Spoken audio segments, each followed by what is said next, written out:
Biden and his group, and we're changing them back so that we can lead a normal life, a good life, and they're actually very important. And from the standpoint of lifestyle, they're very important. So I'd ask Will to maybe explain them, and we'll ask some of our congressmen and senators to say a few words, please. Yes, Mr. President. As you said, we have 4 bills for your attention today. These are bills that have been passed by Congress. In the closing days of the Biden administration, they pushed through a large number of rules and regulations that really hurt ordinary Americans, including in their own homes. So the first of these is HJR 20. This is a bill that repeals Biden-era regulations relating to consumer water heaters, consumer gas-fired water heaters. Who was in charge of this one? This is Gary and myself, sir. Gary Palmer sponsored it, but this bill specifically saves a factory in my district. 300 Georgians will continue to have their jobs as soon as you sign that. Mr. President, this rule was issued on Christmas Eve, thinking that we wouldn't be keeping up with what the Biden administration was doing, but we moved quickly to get And this this was bill on introduced. gas heaters. Banning natural gas. Isn't that tankless ridiculous? water heaters. And how were you supposed to get your heat then? Through electric? That's through electric. Yeah. Was that basically Yes, sir. electric heat, which isn't as good? Crazy.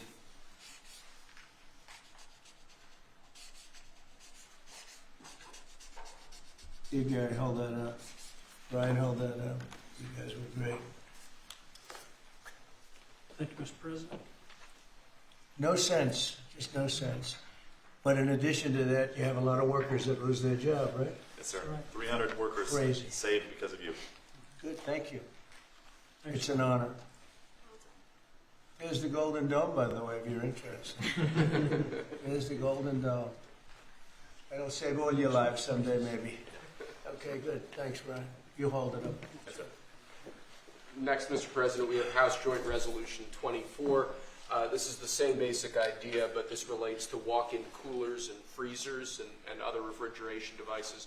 Again, last-minute Biden-era regulation that hits ordinary Americans hard. And what did they do? They put increase, sorry, they increase the energy speak. efficiency requirements for walk-ins, coolers, and freezers, and therefore putting an undue burden on businesses across the country. Everything from restaurants to pharmacies, hospitals were To a all going point to be where it didn't work. impacted. In other words, they made the restrictions so strong that it didn't work. And it was going to cost them so much money to actually meet the energy efficiency standards, which didn't really save much money. So this is going to actually help our small businesses across the country, Mr. President. Good.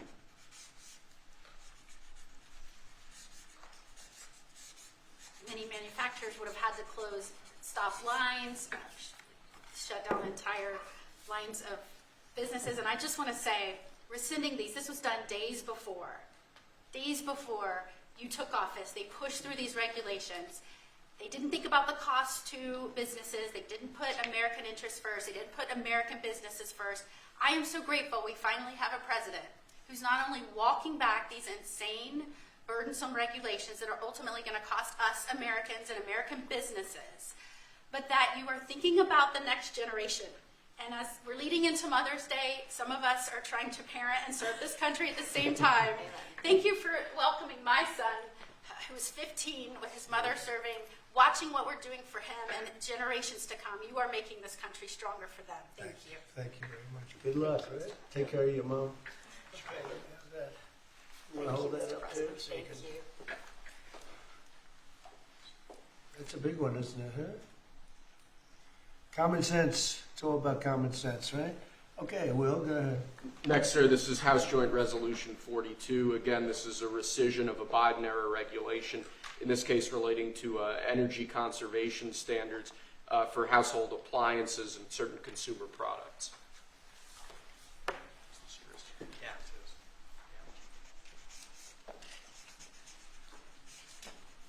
That's a good one. I know who's over there. I know who did this. Explain that, please. Sure. Look, this is helping fight inflation because the cost of the burden on appliance manufacturers is going to drive up the cost of them producing household products, which means that when you go buy a washer, dryer, any appliance, it was going to drive up the cost for consumers. It reduces consumer choice. But in the bottom line, we've been trying to fight inflation. This fights inflation. This takes the cost out of producing these products that Americans need every day. And when you add all this up, it's one regulation here, one regulation there. They always say it's de minimis, but when you add it all up, it costs a lot to American consumers, and this is fighting back. And it's not as good. And it's not as good. Not nearly as good, not nearly as efficient, and more costly. Other than that, it's wonderful. Thank you. Great Mr. job. President. Thank you very much. Great. Fantastic. Okay. And lastly, sir, we have House Joint Resolution 75. Again, this is a rescission of a Biden-era regulation, in this case relating to energy standards for commercial refrigerators, freezers, and refrigerator freezers. Do you have the sink one in here? The sinks and shower heads? We have an executive order on that coming for you later, sir. Yes, That's sir. coming when? Later this afternoon. Okay, good. You gonna be around later this afternoon? Good. Sinks and shower heads, where you buy a home and you have a new shower head and you don't get any water, the water doesn't come out of the sink, the water comes out of nowhere. What a shame, what a ridiculous waste. Okay, let me do this. Come here, who's responsible for this, Will? This is mine, Mr. President. Oh, good man here. Yes, sir. Okay, Thank you you. want to discuss that? Yes, sir. This was a government regulation that we have now repealed. Thank you very much, Mr. President. That now saves the American taxpayer. I was getting ready to say the Texas taxpayer, them too, but the American taxpayer, because who would have ultimately paid the price on a government mandate and a government regulation?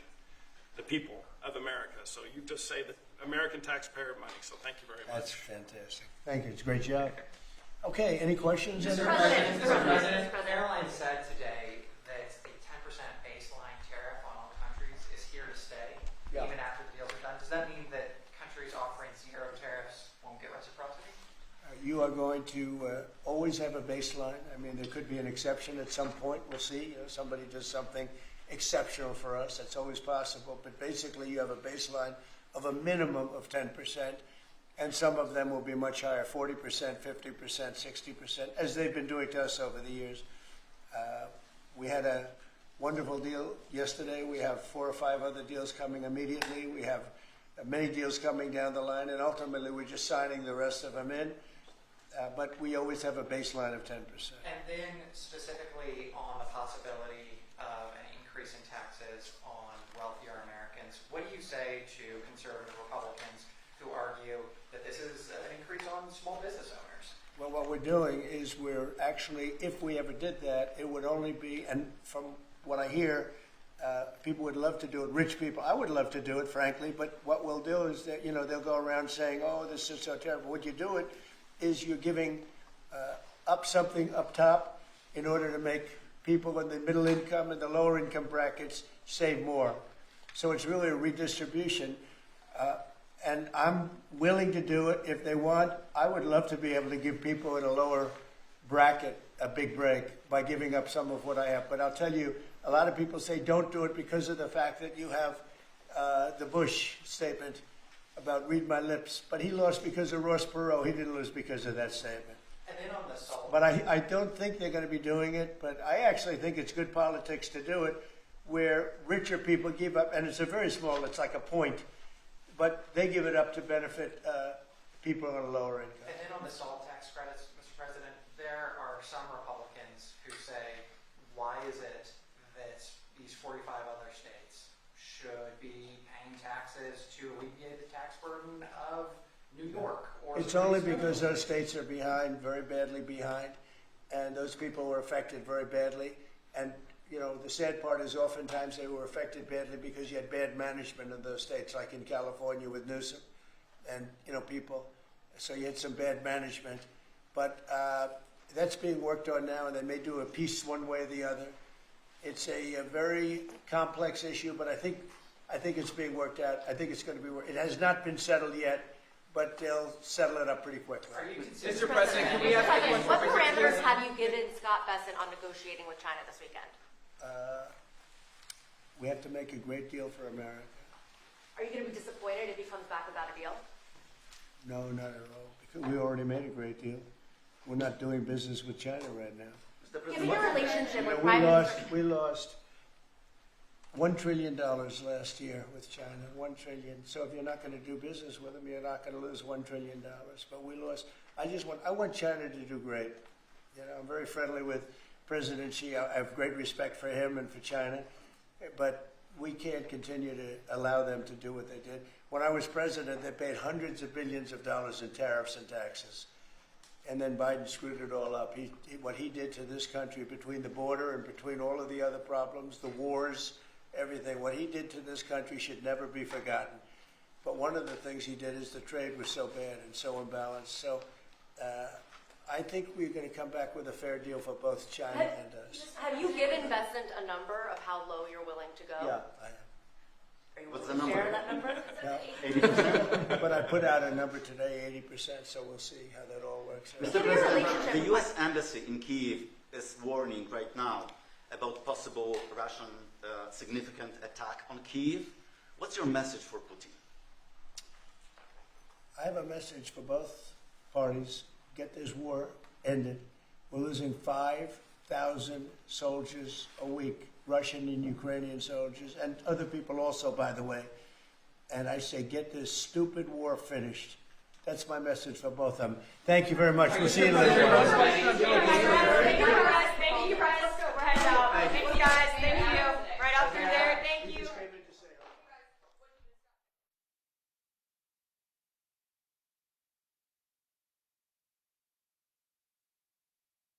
I would say the primary reason, but he was very nice. He's a nice man.